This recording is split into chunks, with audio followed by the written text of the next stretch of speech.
সন্তানের উজ্জ্বল ভবিষ্যতের আশায় নিজের জীবনের সবটুকু বাজি রেখেছিলেন এক হতভাগ্য বাবা।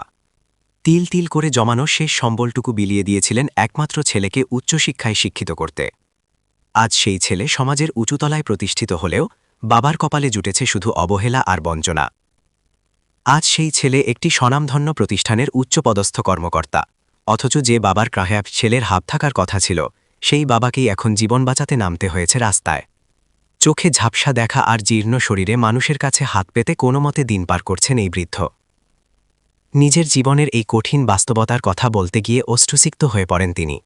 নিজের করুণ অভিজ্ঞতা থেকে অন্য অভিভাবকদের সতর্ক করে তিনি বলেন, একেবারে নিঃস্ব হয়ে কেউ সন্তানকে পড়াশোনা করাবেন না। পড়াশোনা করালে বড় হয়ে সন্তান বাবা মায়ের দায়িত্ব নেবে, এমন স্বপ্ন দেখা এখন বিলাসিতা। ছেলেকে ঢাকার সেন্ট গ্রেগরি স্কুল এবং ঢাকা বিশ্ববিদ্যালয়ে পড়াশোনা করিয়েছিলেন তিনি। বর্তমানে তার ছেলে বিকাশ ব্যাংকের সিনিয়র অফিসার। কিন্তু ত্যাগের বিনিময়ে পাওয়া এই অবহেলা আজ তাকে ঠেলে দিয়েছে অনিশ্চয়তার পথে, যেখানে একবেলা খাবার জোটানোই দায় হয়ে দাঁড়িয়েছে।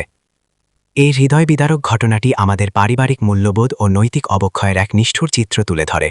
উচ্চশিক্ষা আর পদমর্যাদা যে মানুষকে মানবিক করতে পারে না, এই ঘটনাই তার সবচেয়ে বড় প্রমাণ। যে বাবা তার সবটুকু দিয়ে ছেলেকে উচ্চতায় পৌঁছে দিয়েছেন, আজ সেই উচ্চতার দম্ভে বাবা হয়ে গেছেন প্রাত্য। অসুস্থ শরীরে চিকিৎসার সামর্থ্য নেই এই বৃদ্ধের, নেই মাথা গোজার ঠাঁই। উল্টো ছেলে তাকে প্রশ্ন করে কেন তাকে এতটা পড়াশোনা করানো হয়েছিল।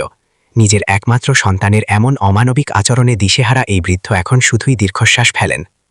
সত্যের সন্ধানে দেশ দর্পণ টিভি আজকের মতো এ পর্যন্তই। ধন্যবাদ।